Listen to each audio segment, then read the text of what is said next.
Welcome to this holy night. On this night, we remember that our human ability to create violence, suffering, fear, and shame are real. On this night, we see the consequences of our inability to accept God's truth as we cling to our own illusions. On this night, we allow silence, contemplation, and grief to be a part of our worship because here we will meet God. In fact, on this holy night, we see a part of God we often forget or deny, a God who absorbs all our darkness and stretches out his arms in love and forgiveness, a God who is willing to suffer and die to reach us, a God who is not afraid to walk with us in the valley of the shadow of death. Let us enter into this holy night where we meet again, Christ crucified for us.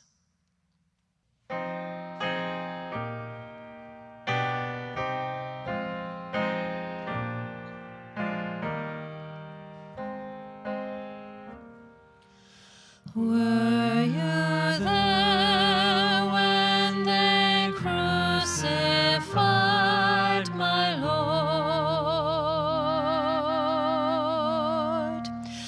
Were you there when they crucified my Lord?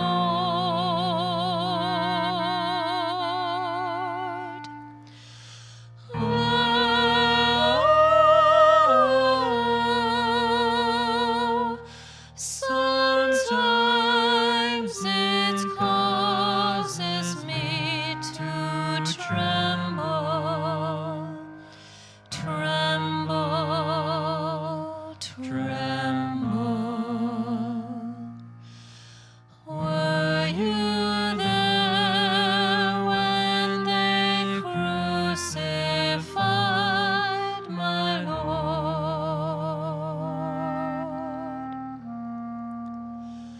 Were you there when they nailed him to the tree? Were you there when they nailed him to the tree?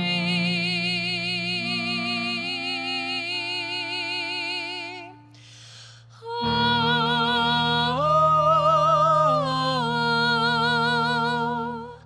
sometimes it causes me to tremble, tremble, tremble. Were you there when they nailed him to the tree?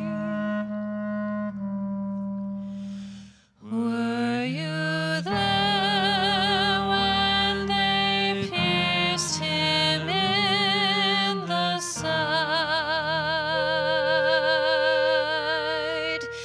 Were you there when they pierced him in the side?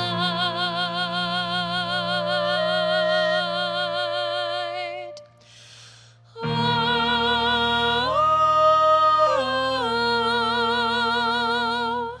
sometimes it causes me to tremble,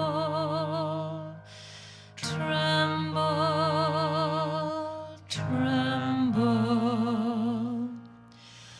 Were you there when they pierced him in the side?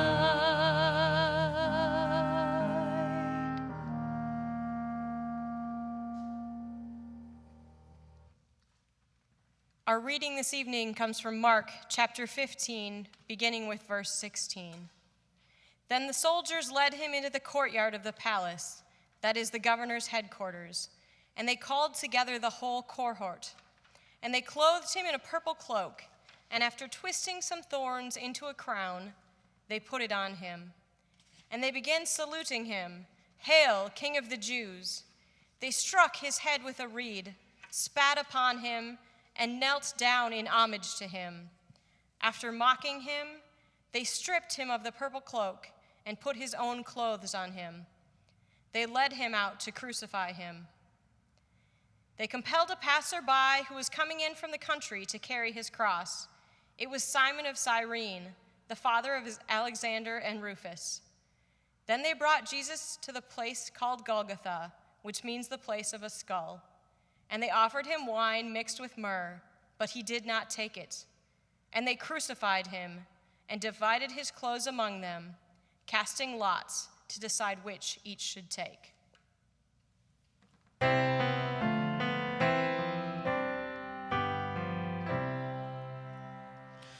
O sacred head now wounded, with grief and shame weighed down, now scornfully surrounded with thorns thine only crown. O sacred head, what glory, what bliss till now was thine! Yet though despised and gory, I joy to call thee mine. How pale thou art with anguish, with sore abuse and scorn!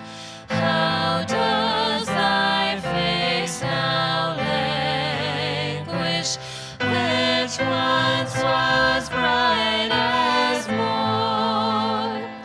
Thy grief and bitter passion were all for sinners' gain. Thine was the transgression, but thine the deadly pain. What anguish shall I borrow to thank thee, dearest friend, for this thy dying sorrow, thy pity without end? Oh, make me thine forever, and should I fainting be, grant that me never, never outlive my love to thee.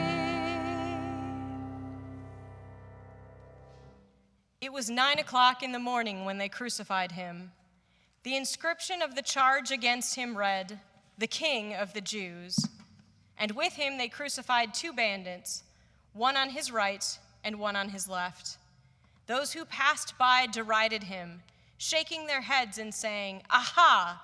You who would destroy the temple and build it in 3 days, save yourself and come down from the cross."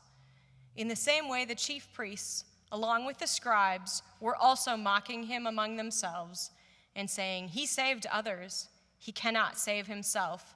Let the Messiah, the King of Israel, come down from the cross now, so that we may see and believe."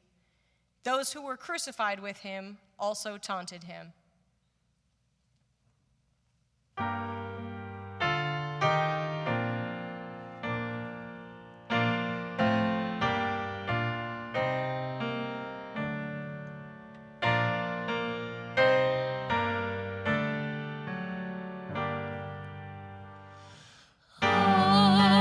Holy Jesus, how hast thou offended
darkness came over the whole land until 3 p.m. At 3 o'clock, Jesus cried out with a loud voice, "Eloi, Eloi, lema sabachthani," which means, my God, why have you forsaken me?" When some of the bystanders heard it, they said, "Listen, he's calling for Elijah." And someone ran, filled a sponge with sour wine, put it on a stick, and gave it to him to drink, saying, "Wait, let us see whether Elijah will come to take him down." Then Jesus gave a loud cry and breathed his last. And the curtain of the temple was torn in two from top to bottom. Now when the centurion who stood facing him saw that in this way he breathed his last, he said, "Truly, this man was God's son." Here ends the reading. I recently finished a book called The Nightingale. It's a story of two sisters who live in France during World War II. The one sister, younger, impetuous, always acts before she thinks, ends up being one of these women who does amazing things in the underground. She develops a route across the Pyrenees Mountains to bring back the American and British airmen that have been shot down. Her sister, on the other hand, who lives in this little town while her husband's off to war and she's looking after her own daughter, is a very fearful person, but as the reality of the war comes on more and more and more, and her best friend, who is Jewish, starts to become threatened, she ends up saving her friend's son, and then other Jewish children. As I finished this heart-wrenching and wonderfully written book, there was an author's note at the end. And the author said that she had been doing research for a different book when she came across all of these stories of women in World War II who'd done all of these amazing things. That there really was a woman who developed a route over the Pyrenees Mountains where she walked airmen across the mountains in the middle of winter to get them to safety. And there were women that hid and forged documents of Jewish children to save their lives. What infuriated her was these stories hadn't been told. When was the last movie you saw Hollywood produce about the stories of women in World War II doing covert work under the noses of the Germans?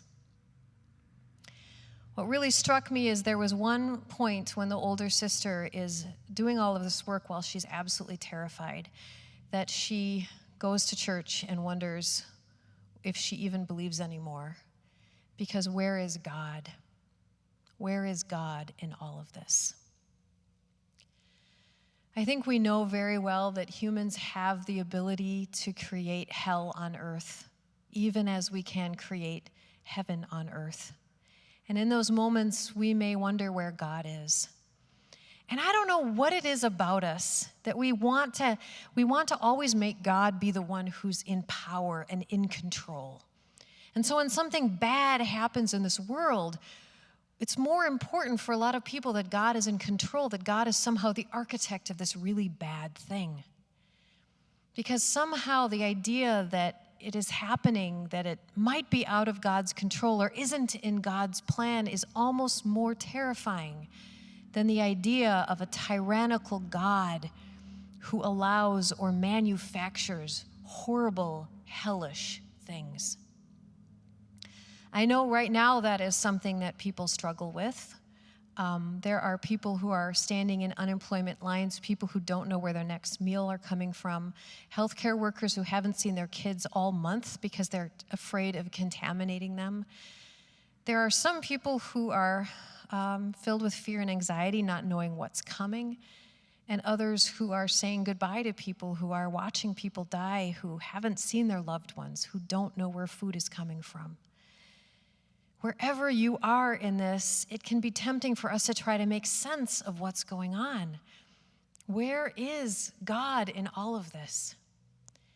And some people want to say, hey, God sent this. God is in control. God made this disease come, and there's a reason. There's something going on. We deserved it somehow. But I don't think that we can go there without first looking at Good Friday. Good Friday is a stumbling block to all of that theology. As Christians, we cannot gloss over Good Friday and simply go to Easter. And Easter is meaningless without Good Friday. The Gospel of Mark is sometimes called the most human gospel because Jesus is himself very human. He gets tired, he gets hungry, he gets frustrated and grumpy. And as we saw yesterday when he's in the garden, he is sick to his stomach with anxiety, with what he thinks is coming for him. And then here we see, while he's on the cross, completely abandoned, he even questions if God too has abandoned him. The only words in Matthew that Jesus says on the cross is, my God, why have you abandoned me?" That's it.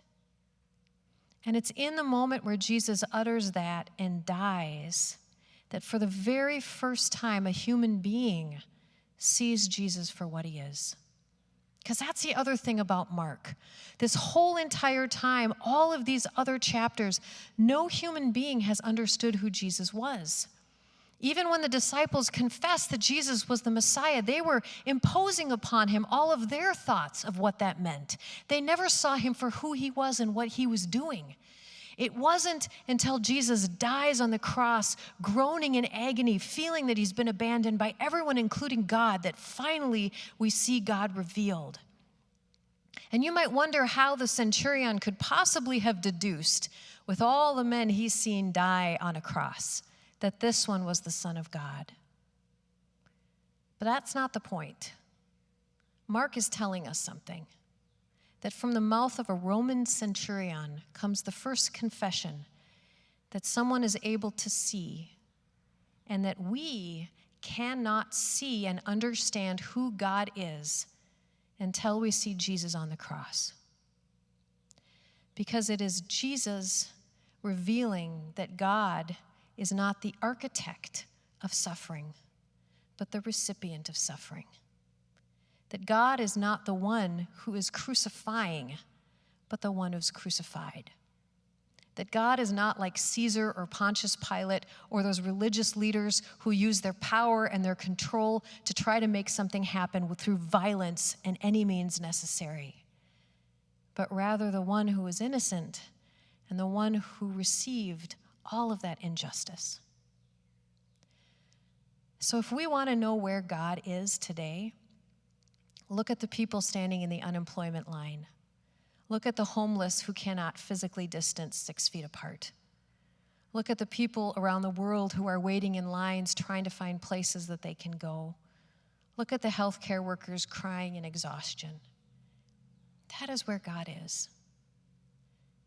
But from this story, what wasn't said, but what was implied in that book, The Nightingale, was that all of these 2 women and their stories and their friends in this book were composites of real people who, whether they knew it or not, were doing the work of God in the midst of hell on earth. When this one woman asks where God is, what she doesn't realize is God was right there with her, that God was working with her. So wherever you are tonight on this Good Friday, whatever you're feeling, whatever fear or anxiety or worry or stress or feelings of being overwhelmed, that's fine. You don't have to be okay right now. Good Friday lets us know that God is in the midst of those who are suffering and the oppressed and those who are struggling and those who are not okay. And that's where we leave it for tonight, that God is with you. Amen.